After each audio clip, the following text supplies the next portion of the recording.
The other important term which we are going to study today will be angular momentum.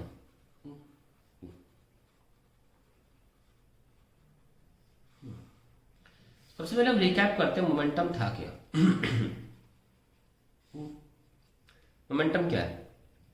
देखिए, हर body motion करती है और हम बचपन से भी मोशन मोशन मोशन वर्ड बोलते आए हैं और हमें रियलाइज ही नहीं होता कि मोशन का एक मैथमेटिकल टर्म भी होता है, मोशन का एक फॉर्मूला भी होता है। मोशन सिर्फ एक अंग्रेजी का शब्द नहीं है कि मोशन बोल दिया और खत्म हो गई कहानी। मोशन इतना मोशन है, उतना मोशन है, मैथमेटिक्स में सॉल्व हो के अभी आ सकता है। तो मोशन एक अंग्रेजी का शब्द नहीं है मात्र, जिसको सिर्फ अंग्रेजी के डेफिनेशन से समझाया जा सके। When a body is moving with respect to time and immediate surrounding, it is said to be in motion. ठीक है, वेरी गुड। बट मोशन का मैग्नीट्यूड भी होता है और मोशन के मैग्नीट्यूड को हम मोमेंटम बोलते हैं। उसका फॉर्मूला होता है मास इनटू वेलोसिटी। क्योंकि हमें देखा गया कि different bodies of different masses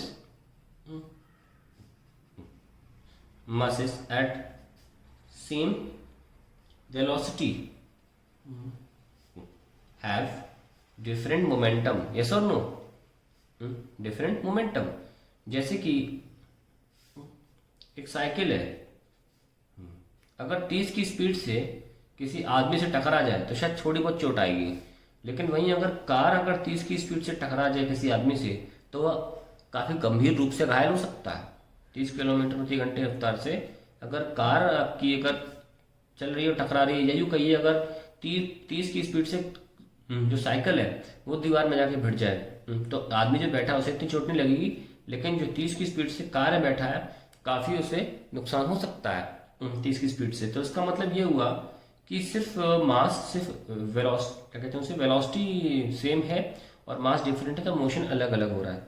वहीं ऑन द सेम टाइम अगर हम मास को सेम कर लें, मान लीजिए हम कार ही ले लें, उसे मूव कराएं 50 की रफ्तार से और एक कार को मूव कराएं 5 की रफ्तार से, और फिर या किसी आदमी में भिड़ जाए तो केवल चौराहे पर लड़ाई होगी लेकिन चोट नहीं लगेगी। यहाँ पे चोट लगेगी, लड़ाई होने के लिए आपको पहले हॉस्पिटल जाना होगा, उसका लड़ाई कर पाओगे आप। तो ये फर्क हो जाता है। दैट इज मोशन जो था वो ना कि सिर्फ मास पे डिपेंड किया, जो कि अलग अलग होने पर अलग अलग मोशन दिखा रहा था, वो मास सेम करने में जो वेलोसिटी को अलग अलग किया तो उस पर भी डिपेंड किया। इसलिए मोशन को क्वांटिफाई करना, क्वांटिफाई मतलब उसकी वैल्यू के बारे में सोचना बताना भी बहुत इंपॉर्टेंट हो गया, और इसीलिए टर्म आया मोमेंटम, जो कि मोशन को मैग्नीट्यूड देगा, मोशन को एक मैथमेटिकल रूप देगा। सो मोमेंटम ये हुआ कि it's the magnitude of motion. क्या वो momentum? It is the magnitude of motion, magnitude of linear motion, है ना, ये था। और हमने ये नोटिस किया कि भाई चलो उसको पीछे दिखाते हैं पर इसका मास पे भी डिपेंडेंसी, वेलोसिटी पे भी, और किसी पे नहीं है, इसलिए m/b। ये एक्सपेरिमेंट से पता लगाया गया कि वेलोसिटी और मास पर एक एक पावर होनी चाहिए। चलिए, मोमेंटम भी क्लियर हो गया, और ऑब्वियसली इसकी यूनिट थी kg मीटर पर सेकेंड।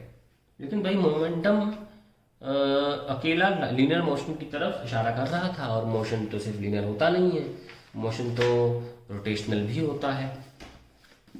तो क्या किया जाए? तो एंगुलर मोमेंटम आए ना, रोटेशन में आपका एंगल चेंज होता है।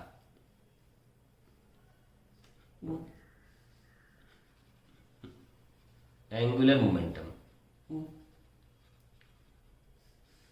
डिनोटेड बाय L, वो भी वेक्टर क्वांटिटी थी लीनियर मोमेंटम, ये भी वेक्टर क्वांटिटी है एंगुलर मोमेंटम। ठीक है, अब देखिए इसमें हम क्या डिफाइन कर सकते हैं? It is the magnitude of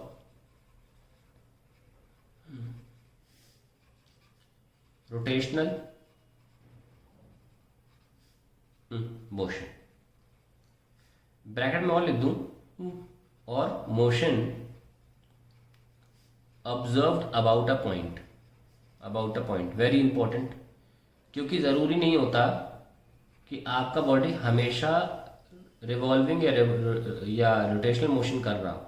एक स्ट्रेट लाइन बॉडी का भी एंगुलर मोमेंटम हो सकता है अगर वो किसी पॉइंट से ऑब्जर्व की जाए। क्योंकि जब आप उसे ऑब्जर्व करते हैं तो फिर ऑब्वियसली वो एंगल ऑफ व्यू जो है वो बदल रहा है समय के साथ, तो वहाँ भी डिफाइन करना ज़रूरी हो जाता है एंगुलर मोमेंटम। इसलिए एंगुलर मोमेंटम से गोल गोल चीज़ों का नहीं होता, angular straight line motion body का भी होता है। हालांकि स्ट्रेट लाइन बॉडी का अगर आप यहीं खड़े होकर देख रहे हो, मान लो ये बॉडी अगर मूव कर रही है ऐसे और आप ऐसे इस आई से देख रहे हो तो इसका कोई एंगुलर मोमेंटम नहीं है।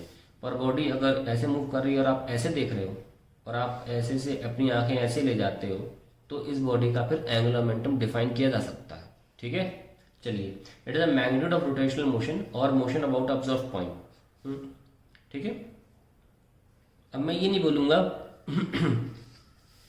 कि इस product of this product of that, वो खुद ही निकाल लेंगे क्योंकि इसमें 3 टर्म्स आ जाएंगे ना कि सिर्फ 2 टर्म्स। तो कैसे, सिर्फ अपनी बॉडी को ले आओ जो आप पिछली बार लाए थे जिसमें आप फोर्स लगा रहे थे, तो इस बार इसमें क्या करो, इसमें इस बार मोमेंटम दो, मोमेंटम इस डायरेक्शन में मोमेंटम दिया हमने इसको।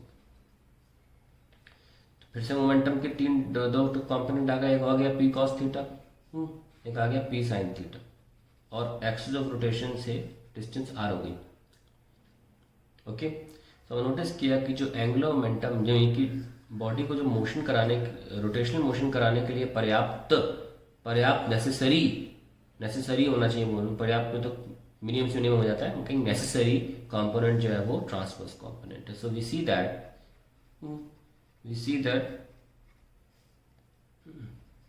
The transverse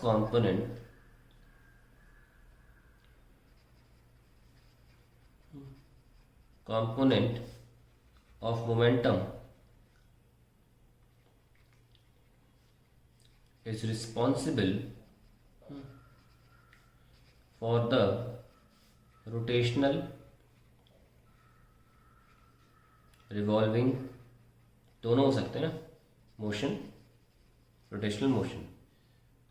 also we see that when this R was lesser, यहाँ पे तो वही मोमेंटम के साथ हमें रोटेटिंग मोशन जो है वो कम महसूस, जो हमें उस मोमेंटम के साथ मूव करता हुआ नहीं मिला when we were applying momentum here. So ultimately we can say that L is proportional to R proportional to P sin theta, the transverse component. P cos theta waste हो गया ना, L is equals to RP sin theta, और फिर से vector form में जब देखा गया तो ये R क्रॉस P आया। ओके, सबको पता है ए बी साइन थीटा को ए क्रॉस बी लिखा जा सकता है, पर वो ए क्रॉस बी की बी क्रॉस से वो एक्सपेरिमेंट से आता है, ये आ गया। अब डायरेक्शन भी कैसे होगा, same, if R goes into P in anti clockwise sense, then L is towards you. If R goes into P in clockwise sense, then L is away from you। सारी क्रॉस प्रोडक्ट्स ऐसी लिखी जाती हैं। ठीक है, now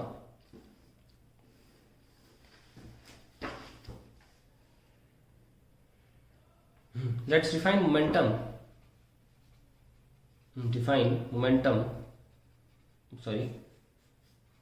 angular momentum।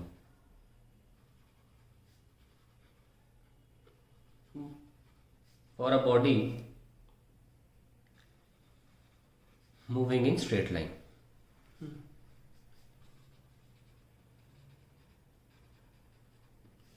आइए देखते हैं, बॉडी जो है वो स्ट्रेट लाइन मूव कर रही है, किसी एक पॉइंट पे आप मान लीजिए ऑब्जर्वेशन शुरू कर दीजिए, पॉइंट पी मतलब पॉइंट ए ले लो, ठीक है, क्योंकि पी मोमेंटम हो जाता है कंफ्यूज जाएंगे। ये बॉडी मूव कर रही है, इसका लाइन ऑफ मोशन ये क्या है, ये लाइन ऑफ कौन सा मोमेंटम, लीनियर मोमेंटम है ना, लाइन ऑफ लीनियर मोमेंटम, या बोल सकते हो लाइन ऑफ मोशन। बोल चुका हूँ, मोशन को मोमेंटम से रिप्लेस किया गया mathematically.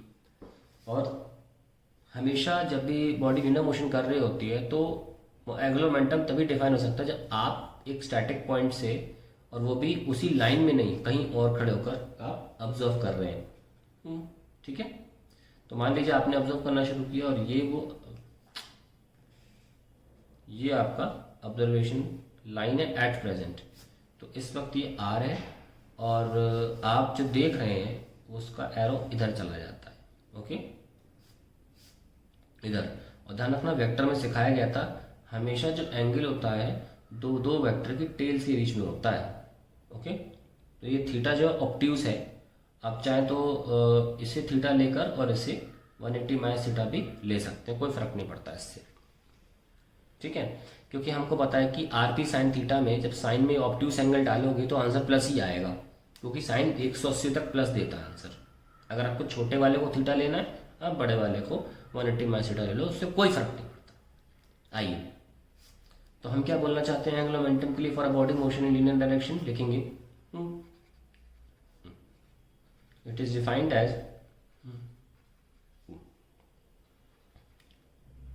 The product of linear momentum and the perpendicular distance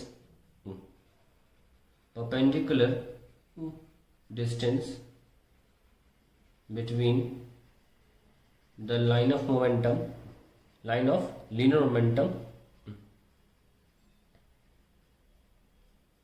and the point about which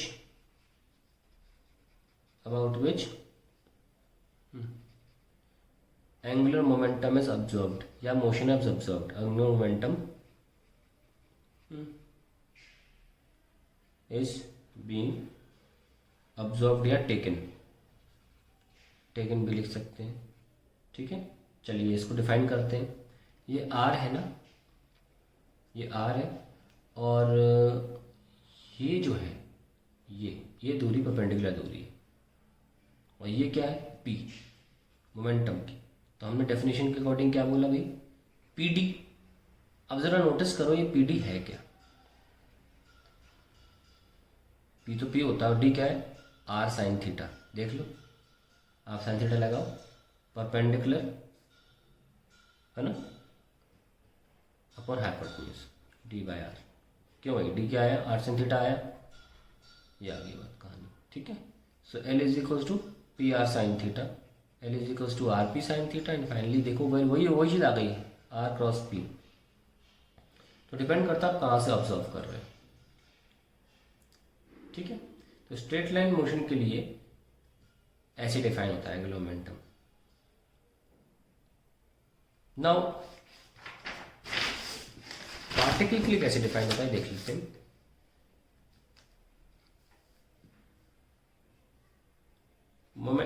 angular momentum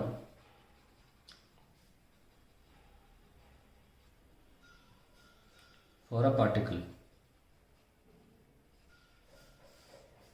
L is equals to R cross P, क्या लिख सकते हैं, RP sine theta. So L is equals to RMV sine theta. So finally L is equals to MVR sine theta. If the radius vector and velocity vector are at 90 degree, कब होता है ऐसा, in circular motion. तब क्या करते हैं circular motion में, ये P हो गया विच इज MV और ये एक्सटेंड करना बोला था, एक्सटेंड करना है। अगर वेक्टर रुक जाए तो एक्सटेंड करो, क्योंकि कैंची चलती है ऐसे है एक्सटेंड करने के बाद, R क्रॉस P, ठीक है। R तो यहीं तक है पर एक्सटेंड करना पड़ेगा, ओके। सर्कुलर मोशन में 90 डिग्री एंगल है, सर्कुलर मोशन में डायरेक्टली आप MVR लगा सकते हो, ठीक है। नाउ तो ये तो कहानी हो गई। अब इसको हम ये भी बोल सकते हैं इफ ओमेगा यानी कि angular velocity is given, velocity is given then L is equals to M R omega into R, MR square omega. ये हो गया इन टर्म्स ऑफ ओमेगा।